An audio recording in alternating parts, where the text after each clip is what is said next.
going on? Welcome to episode 106 of the Nintendo Powercast. I'm your host, N64 Josh, on this NPC mini, but we got player 2 tonight. What's up, Hate Zero?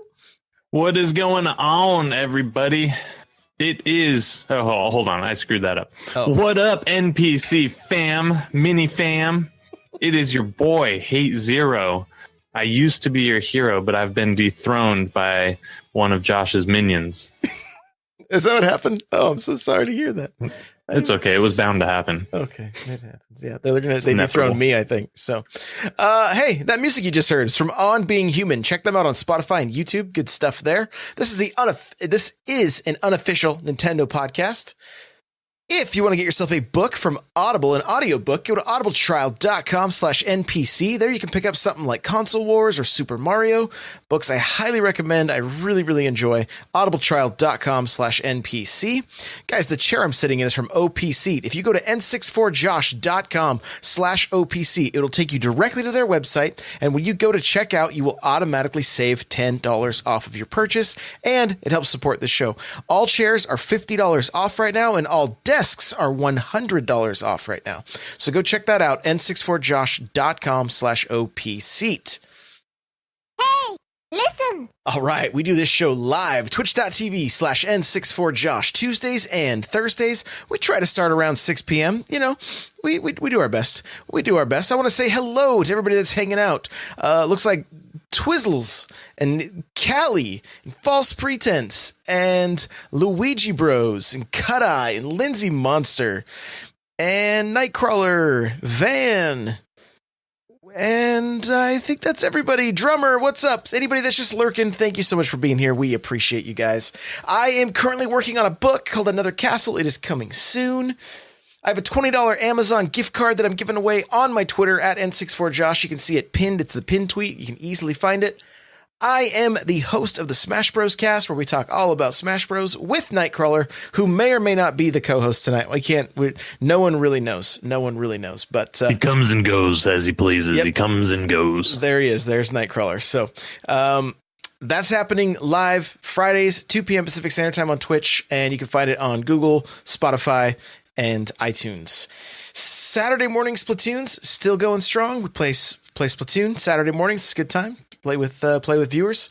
Mario Kart Mondays is also gamers and carts getting interviewed. If you've missed any of those, every episode gets put up on my YouTube channel, so you can check it out. Just go look for the playlist, and you will see the first 3 episodes are there now. And Kirby Geek was the first one. Second one was K-Cross. The last one we just did was Cam Autobot, and this week is none other than Pudding from the community. Everybody's pretty excited about that. So I can't wait. Yes. And tomorrow morning, First Look Fridays, I will be playing a game. Oh man, the name escapes me. I think it's Miles and Kilo, I believe. That's what we'll be looking at tomorrow morning. Plus, we're going to look at Minecraft on the Switch and Donkey Kong Rabbids DLC. So, and I'm really unsure what's happening with the Crash Bandicoot stream, because both Eric and I pre-ordered the game on March 12th, and both of our Amazon says it'll be here tomorrow at 8, buy it before 8, but neither of our Amazons say it's actually shipped. So mine's not even what's the stage before shipped, where it's just ordered? There's ordered, and then there's like preparing. Mine's not even preparing right now. Yeah, so kind of weird. So I don't know what's going on with that, but stay tuned. We'll figure it out. Hopefully I can still give away a digital copy. Okay, let's get into the Switch games that are on sale and games that are coming out. The list for this week for games that are coming out is bananas. Crash coming out. Wolfenstein 2. We had Ys earlier in the week, like Ys 8. I don't even know what. How are you doing? Are you purchasing all these new games that are coming out? Because it's a lot. Yeah, I don't know. I'm gonna do the best I can. So we were just talking before the show, and I said I'm not buying Wolfenstein 2. I'm gonna wait until it goes on sale. But just hearing you say it on the show, it's like I'm gonna end up buying it. I know I'm going to. But yeah, I've got Crash coming. And there was one other that I was looking at too. It's just a bad time. I mean, it's a great time to be a gamer, but it's a bad time financially. Yeah, I've had to pump the brakes. The collecting all the Switch games, that's done. There's way too many. So if I decide to sell in Oregon on the black market or something, then maybe we'll get back into it. But it's too much. I will still try to keep up with as much stuff as possible just to keep you guys informed and be able to do reviews and that kind of stuff. But yeah, as of right now, I have to officially say I can no longer keep collecting all of the Switch games. It's just too many. It's too many. And it was bound to happen. There was no way you were going to be able to keep that pace up in year 2, year 3. No, it's not feasible. No, at the rate we're going, there's going to be easily over 1,000 games in this library, like easily. So, Kirby Geek saying you got to get Night Trap. I will do that. I just need to know when it's coming out. So I will do that. And I think I've kept up with the limited run games, but I'm gonna pump the brakes on that, except for like maybe Golf Story and some of the other ones. So, no, Hello Kitty. I actually really want. They're saying I don't want Hello Kitty. I really want Hello Kitty because it's one of the most expensive Wii U games. Because it's so rare. So that one I'll definitely be picking up while it's still affordable. So yeah, there's once again lots and lots of sales. So I'm just gonna jump into these real quick here. Airmail is on sale. The Adventures of Elena Temple kind of looks like a Game Boy game. Looks pretty cool. Hyper Sentinel's on sale. Jotun Valhalla Edition. I don't know if I'm saying that right. Twin Robots Edition. Twin Robots Ultimate Edition. Superola and the Lost Burgers. Layers of Fear Legacy. Joe Devers Lone Wolf Owlboy is on sale for $17.49. I know we had a handful of people asking about that game. Some people love it. Some people hate it. So there you go. Mercenaries Saga Chronicles. Black Hole, Mad Carnage, which is like $374, so not a big investment there. 3D Mini Golf, Island Flight Simulator, 10-Second Run Returns, Super One More Jump, Ambition of the Slimes, Nightmare Boy, Brawl, Heart and Slash, Tactical Mine. It's $2.24. Big spender there on that one. Guns, Gore, and Cannoli is $6.69. So, don't sleep on that one. I've actually never played it. Puzzle Box Maker, Tiny Troopers Joint Ops XL, Bleed, Dimensions Drive, Riptide GP Renegade. Guys, I have this. No, I don't have this one. If I have this game physical and it's only $4 right now, part of me just died inside. Mantis Burn Racing. Let's see. Unbox Newbies Adventure. Battle Chef Brigade, which I know people like. Ginger Beyond the Crystal. Koi DX. Heroes of Monkey Tavern. This is the Police. Super Ping Pong Trick Shot. 88 Heroes, 98 Heroes Edition. Square Boy versus Bullies Arena Edition. Ninja Showdown. Tumblestone. Hang on. There's more. We're loading up more. Here we go. Conga Master Party. Demo. Tower of Babel. Signmora EX. I'm not sure if I say that right. That game looks super fun. I've never opened it. I need to play it. It looks like a. You have the collectors. I just have the regular physical copy. Oh, okay. I thought you had the. Okay. No, I have. It's that side scroller, kind of like Metroidvania style. Mm-hmm. I can't remember the name of it off the top of my head, but Axiom Verge. Axiom Verge. Yep, there we go. Yeah, never mind. Beach Buggy Racing, Pan. The Bridge is $2.99, which I think I've heard good things about. Jackbox Party Pack 2 is half off right now. Jackbox games are pretty fun. Infinite Mini Golf.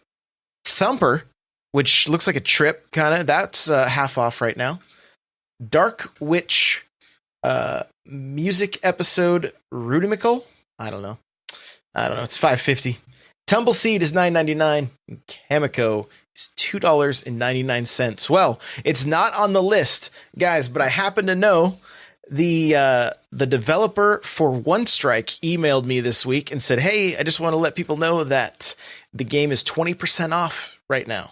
So if you want to check out One Strike, it's a pretty fun party game. It's a fighting game where you get one life, you get one chance, and if you get hit, it's game over, and it makes for some pretty interesting games for sure." And I think it's the most realistic fighting game ever made. Yeah, probably. Beautiful pixel art. I gave it an 8 out of 10, so I recommend checking that out. That is your sales for the Switch this week. Lots of stuff. Let's get to the news.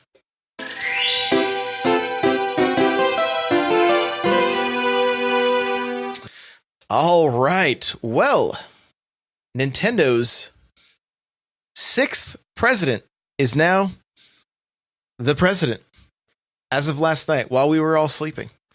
And he had a message for the fans. This is what it says. This Shuntaro Furukawa, hopefully I said it right, who has been appointed as president in June 2018. This is his quote. Nintendo's basic strategy is enlargement of population that gets into contact with Nintendo IPs. I'd like to improve the corporate values by having even more people get into contact with characters and game world settings created by Nintendo.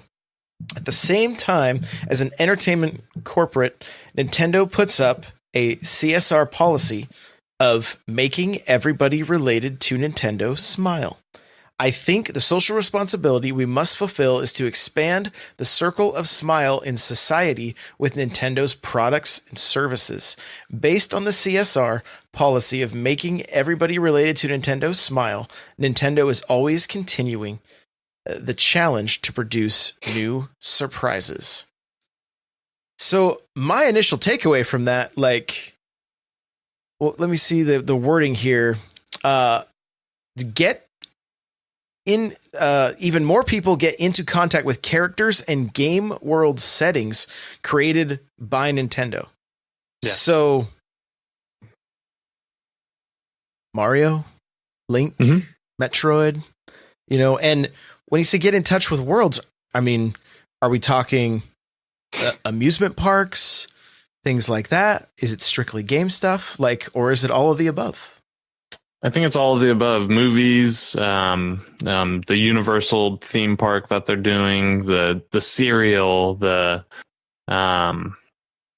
what have you. I think at this point, Mario, the goal from Nintendo is probably something similar to, we want Mario to be Mickey Mouse, So I brought my Switch into work yesterday. Was showing a couple of my coworkers Mario Tennis, and there was a girl I work with. She hasn't played a video game in probably 20 years. She'd never really played video games at all, but she immediately knows who Mario is. She couldn't tell you all the other characters, but she knows Mario. She knows Donkey Kong. These characters are well known to everybody. And I think they need to continue that and keep them beloved. Yeah, absolutely, man. I mean, I've talked about my nephews and stuff on here before, and right now, my 5-year-old nephew, he's next in line to get to stay the night at Uncle Josh's.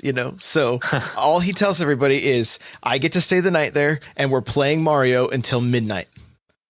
Right? That's all he wants to do, is be able to play Mario until midnight, because that's the big deal for him. But overall, I think this is a good thing, and I mean, we know going into this thing early on, some of the statements he made was kind of related to mobile and wanted to just really get Nintendo in front of so many more eyes.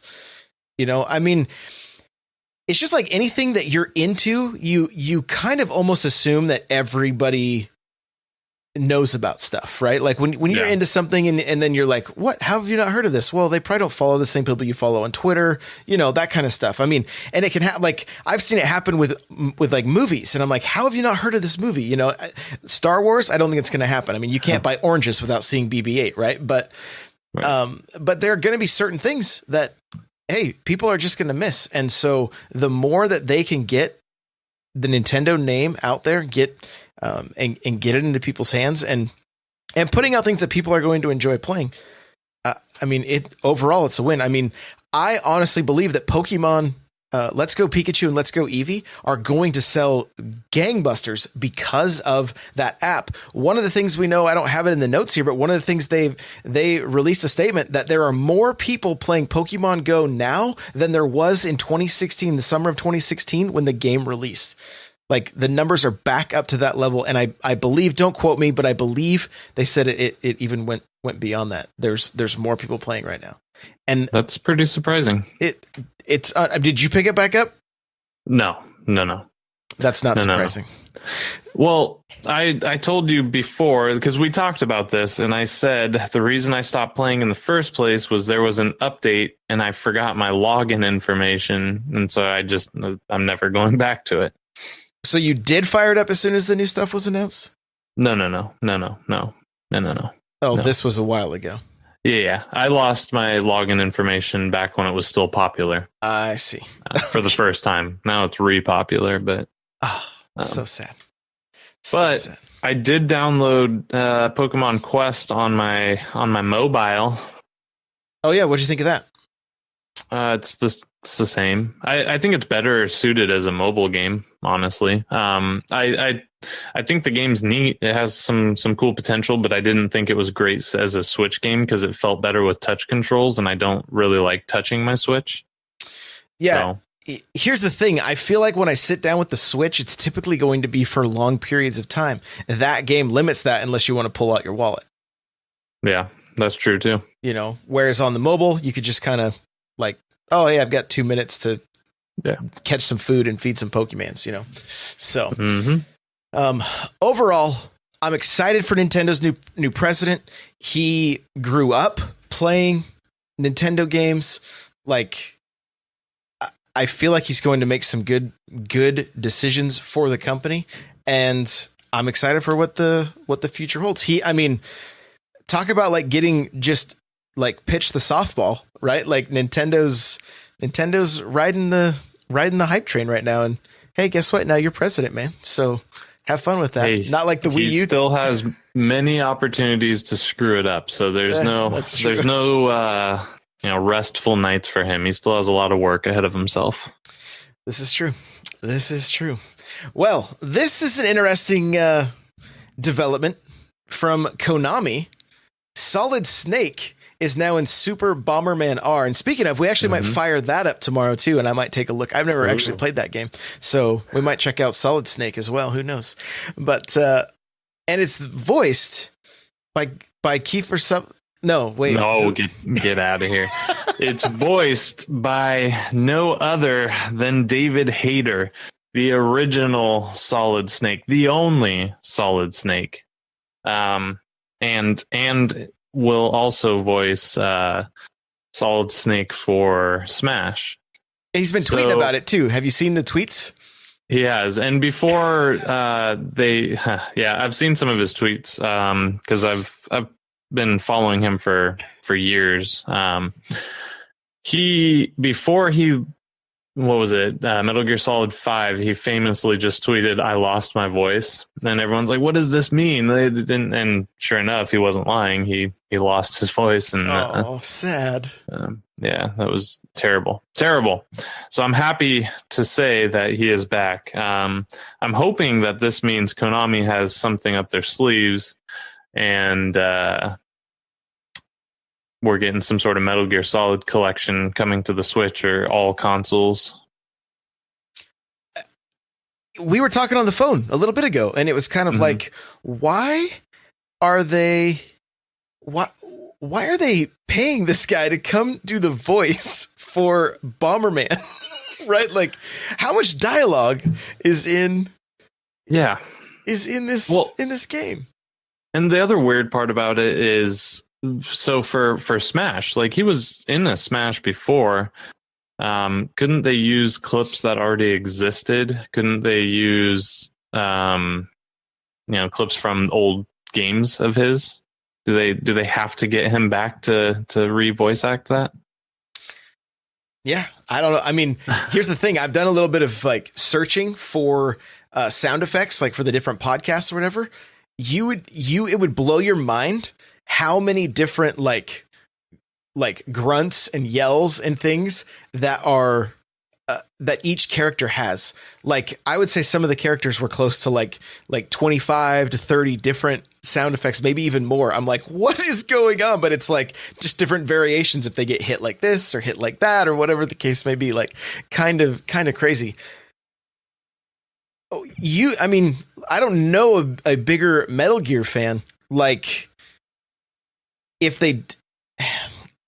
Do you think there's a chance of like an HD remake? And if that's the case, you think they would add dialogue? Like what?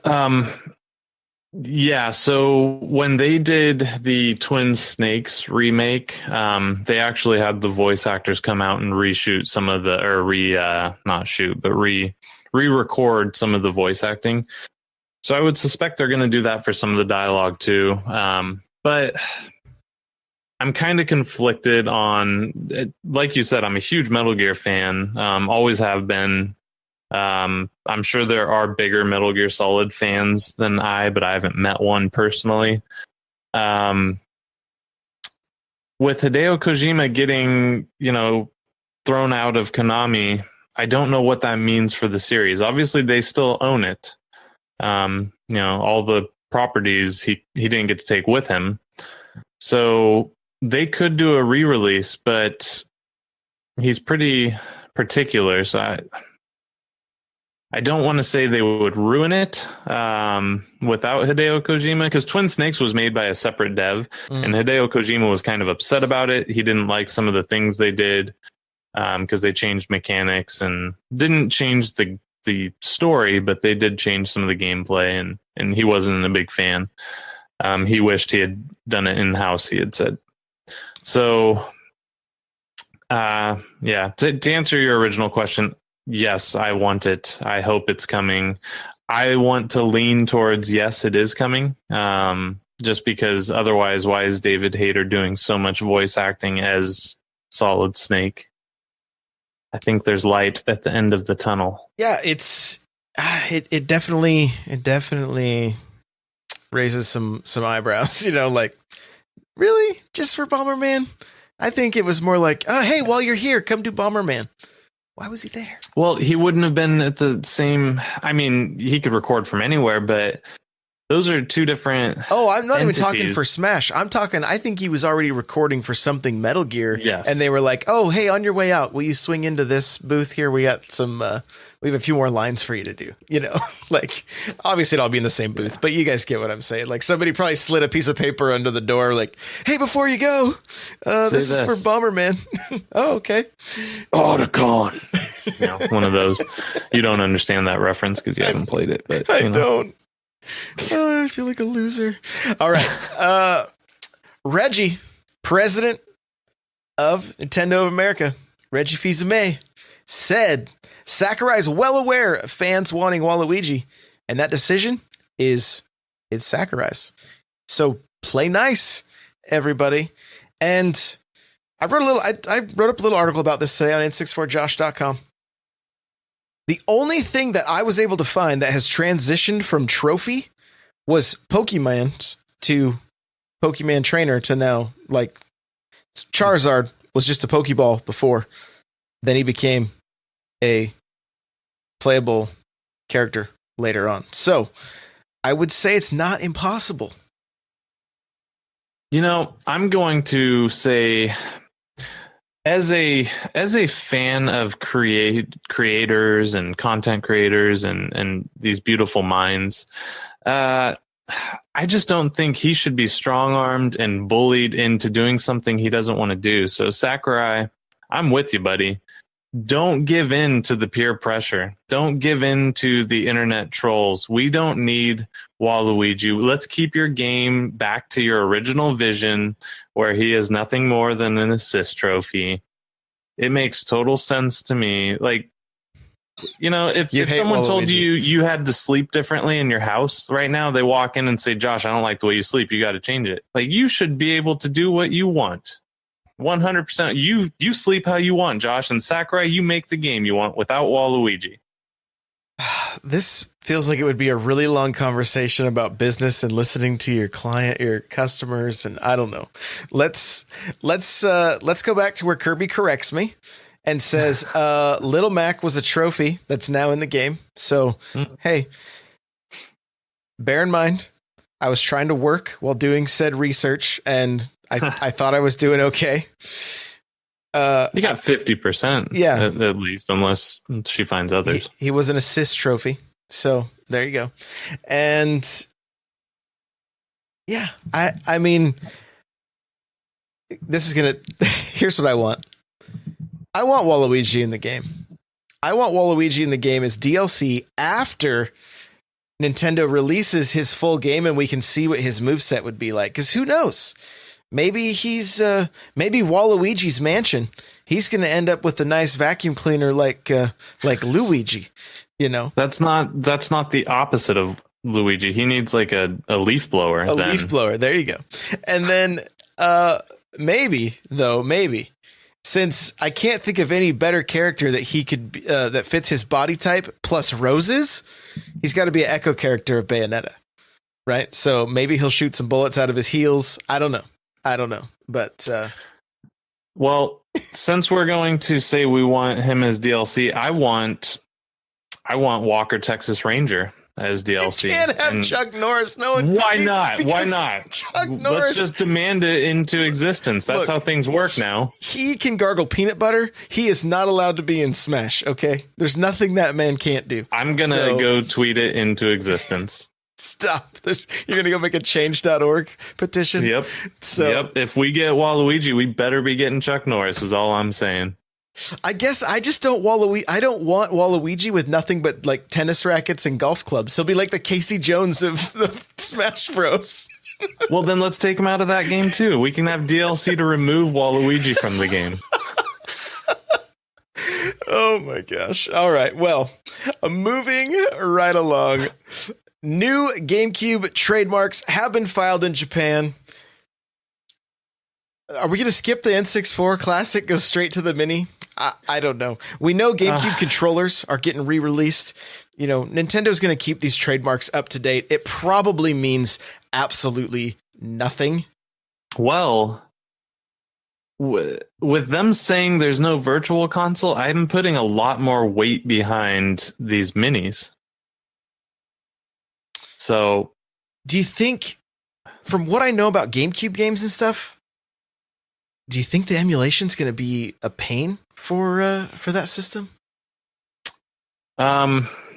Yes, it would, but it depends on how they build it, I suppose. If you're trying to emulate it on, a standard system, it's processor heavy and it's not built for that, right? If they made a specific GameCube mini that is specifically set up to emulate that software, it might do just fine. I don't know. I mean, we see the game libraries getting smaller and smaller with each one of these. I know. With this one, can the GameCube get smaller? Like, could they even plug controllers into the thing if it gets smaller? Like, it's already pretty small. It is. Well, yeah, it's going to have just like Mario Sunshine. It'll only have one game and I don't know. I don't know if it could get, it can obviously get smaller. I don't know how they would do 4 controllers though, because those USB ports are fairly large. They're proprietary USB, whatever they are. Maybe they wouldn't. They're already selling GameCube controllers for Smash. And they're tiny. The little end is relatively small. So who knows?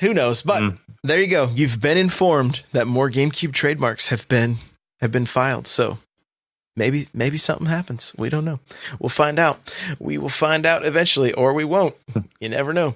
Yokai Watch Blasters coming to 2DS and 3DS. It does play in 3D, I believe. I think that's what the case says. So it's one of the few games that is still going to have 3D. We're looking at 2 games.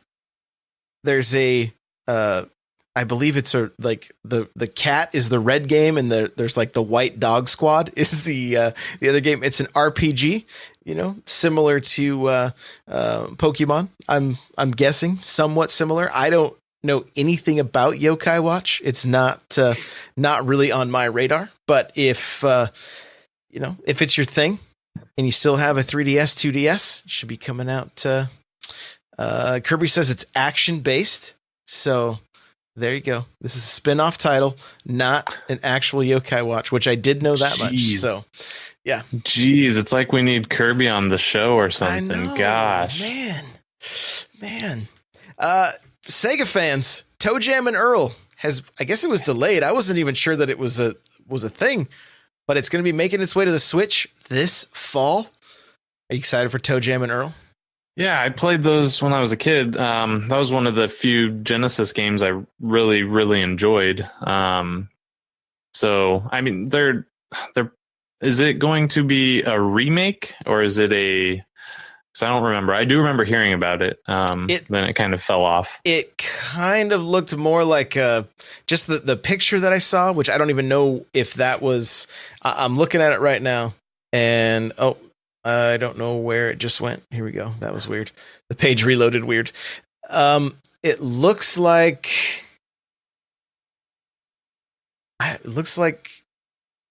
it has something to do with back. It's Back in the Groove. It was a Kickstarter project. Oh yeah, that one. So that's good that it was coming to the Switch, because I originally think it was going like Xbox or something. They didn't announce it for Switch till later, something like that.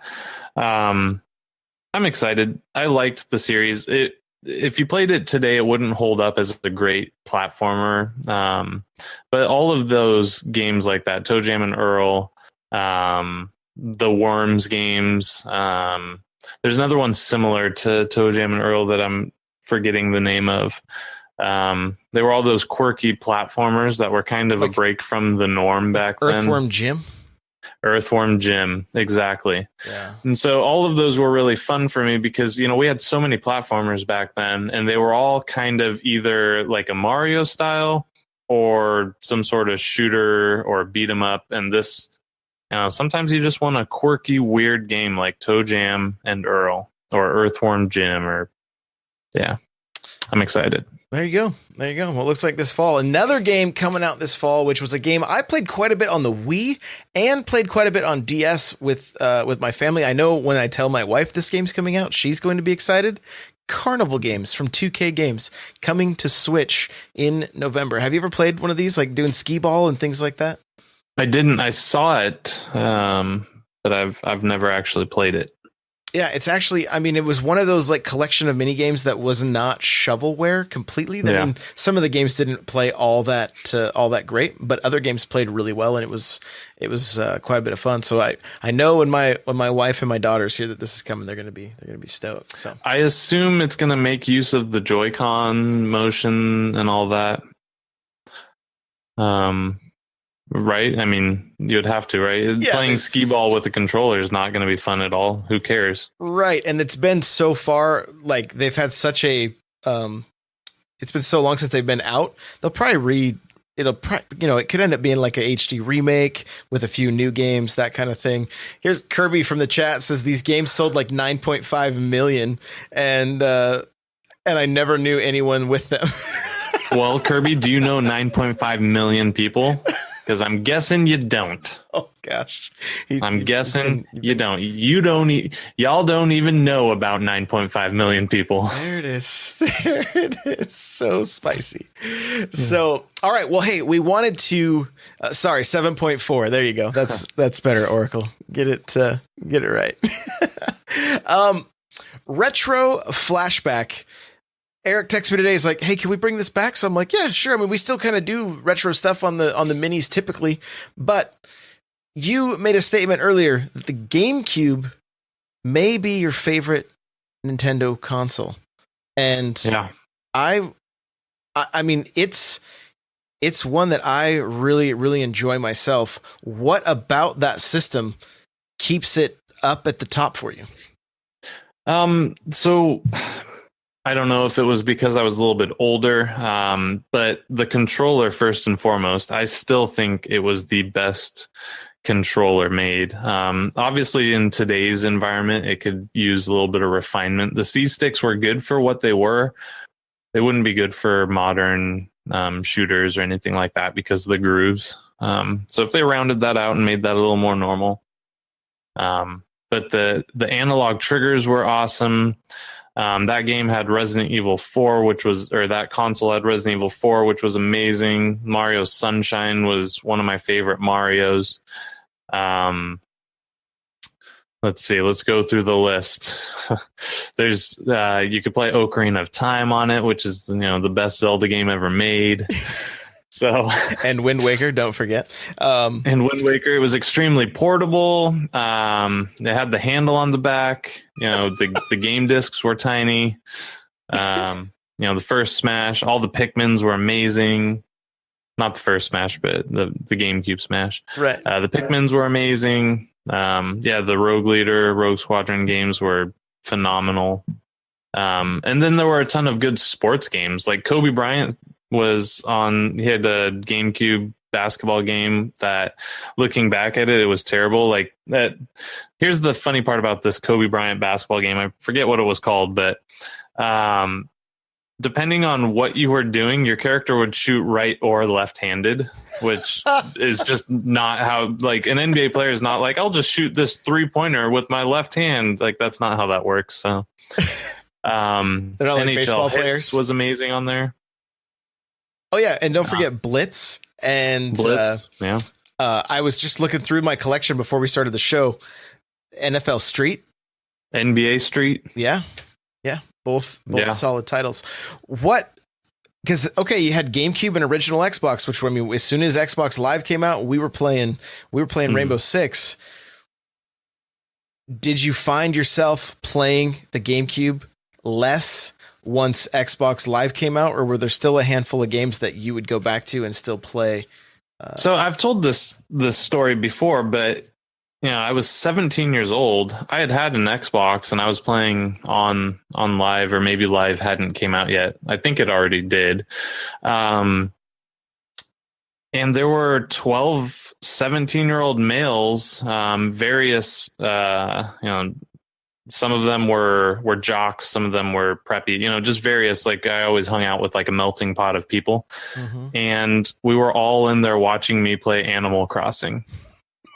One of my friends made a rap song about Animal Crossing while we were in there. So I don't know. The GameCube was phenomenal. And then Mario Kart Double Dash, I was playing that while I was playing Rainbow Six. So I think the GameCube was a far superior party system than any others. The Mario parties on there were phenomenal. It was just a great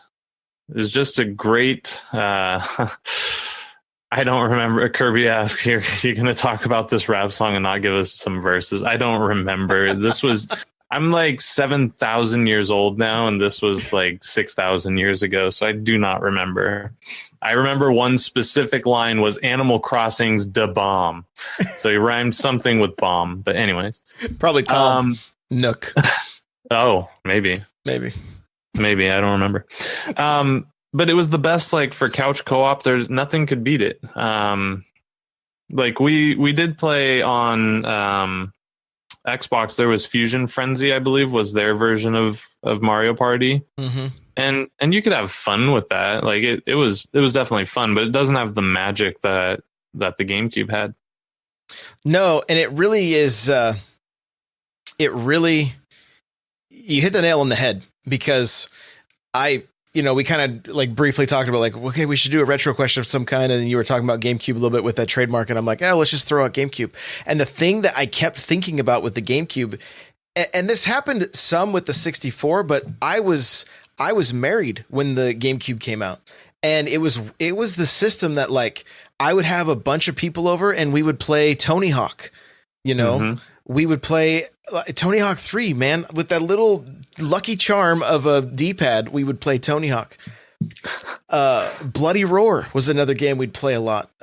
Extreme G Racing was really fun, but I would get people together all the time to play the like Mortal Kombat Deadly Alliance was so much fun on that system. Soul Calibur was so great. Having Link in Soul Calibur was just awesome. Yeah. The Mario Karts, Mario Tennis, Mario Golf. Like I can remember hitting the hole-in-one for the first time and everybody in the room like freaking out that we finally hit a hole-in-one, you know, like those are really good times. That's part of what makes that system so magical to me, was that just the amount of friends and people I had around. I mean, my kids were tiny, but dude, my son, I've told this on here, but my son walks by the television. He's like maybe 1.5, and Animal Crossing turns on, says Nintendo, right? He looks at us and goes, Nintendo. I was like, what, your first words? I mean, he'd said mama and dada, right? But like, he just said his first multi-syllable. Yeah. Yes, it was. Which then he couldn't say again. It turned into gung gung gung. He would just say that all that just make the syllable sound, right? But that's funny. So many fun playing the Bond game on there, where you had one person had a sniper, or you both had snipers. Somebody was trying to shoot the target while the other person was trying to shoot the sniper. It was such a fun mini game that just mixed things up. Or for a shooter, you know, if you cross the tracks, you ran the risk of getting hit by the subway train, that kind of stuff. Like, I don't know, there was Time Splitters 3, like so much fun on that system. It really GameCube had the best introduction. Like when you turn the system on, they all had their like music and everything. The GameCube, like that was the best one. And then if you hold down the triggers, it does the kids laughing. Right. Like everything about that system was the best. I just loved it. So it was my favorite. It sounds like it was high on your list as well. Oh, absolutely. Maybe I should have changed my name to GameCube Josh. I don't know, but I actually bought so I had my first like official job, not under the table, working for like a family member or something. And I bought everyone, and this was the other thing, the GameCube was very cheap. So I bought everyone one year for Christmas. I bought 4 GameCubes for all the members of my family. Oh, that's cool. And you know, that was expensive to me at the time, but it was so cool to be able to give them consoles. And the GameCube was cheaper than the Xbox or the PS2, and you could do that. And it was, in my opinion, it was more powerful than, maybe not the Xbox, but it was on par with the PS2, maybe more powerful. Oh, I remember like when Resident Evil came out, it was like, oh yeah, show me an Xbox game that looks this good. Yeah. Oh, you can't. That's right. But it didn't exist. You know, good try. And then I played Halo. It's like, I can't fall in love with this game. I think I'm falling in love. So yeah, good times. And also Madden, played a lot of Madden on that system as well. Like just so many good memories. MLB Slugfest 2003. I played that many nights. There's a music video built into the game. You should look it up. It's a hardcore heavy metal song called Take Me Out to the Ball Game. Ooh. It's totally stupid and ridiculous, but we would listen to it and just die laughing over and over again. Dude, getting the Sony Trinitron 32-inch television. My wife is pregnant. I had to lift this thing by myself onto an entertainment center. It was so heavy. And then realizing it had components, so I could get component cables for my GameCube so that I could go, you know, like... So we were like, I remember being so like, oh, S-Video, so awesome. And then like... components even better. This is amazing, you know. That was like almost HD. You were like that close to HD. So, and rip those cables. I think I threw them away, and they're worth a lot of money now. But anyway, all right. Well, hey, where can people find you? You can find me on Twitter @HateZero. You will find me on Discord, also Hate Zero. You can go to n64josh.com/discord. Sometimes I am Hate Zero. Sometimes I'm Nightcrawler and do a little something different. So just want to keep you guys on your toes a little bit. So hit me up wherever. I'm a goofball. I do what I want. This is true. This is true. Guys, you're going to follow me on Twitter at N64Josh. This show can be found at NPowercast. The show notes for this episode will be n64josh.com/NPC106. I am working on an article that I want to let you guys know I'm doing. It's going to kind of be a conversation piece, so I want to let you guys know about it. Basically, I'm going to speculate the different ways that Nintendo can add Labo into their current library. So, and we will discuss it on here as well. But I have a few interesting ideas. So we'll see if I can get any of these predictions right. But the comment section of that post, I'll be able to hear from you guys as well to see if you think I'm absolutely crazy or if maybe you have some ideas of your own. So that'll be coming out sometime this weekend. You can email the show, npc@n64josh.com, if you have any questions, comments, anything like that. Remember, you can get yourself a free audiobook from Audible by going to audibletrial.com/npc. The chair I'm sitting in is from OPC. They're excellent gaming chairs. Go to n64josh.com/OPC. You will automatically save $10 at checkout just by using that link right there. If you want to get yourself an extra podcast each month, that is a Q&A show. Plus, I have other tiers available as well, some other things to look at. You can go to patreon.com/n64josh. Lastly, we want to invite you to the Discord. Come hang out with us. Come play some games with us. Come make fun of pudding with us. It is a ton of fun. We're always laughing. It's a really good time. We've recently added a fitness channel, so now everybody's talking about getting into shape. So it's You never know with video games. Yeah, you never know what you're going to find. So, lastly, if you have a second and you can rate and review on iTunes, that would be super cool. And I want to thank everybody for being here with us live. Nightcrawler, Kirby, Drummer, Rustbelt Kid, Cut Eye, anybody else that's just lurking. Thank you guys so much. We appreciate you being here for each and every episode.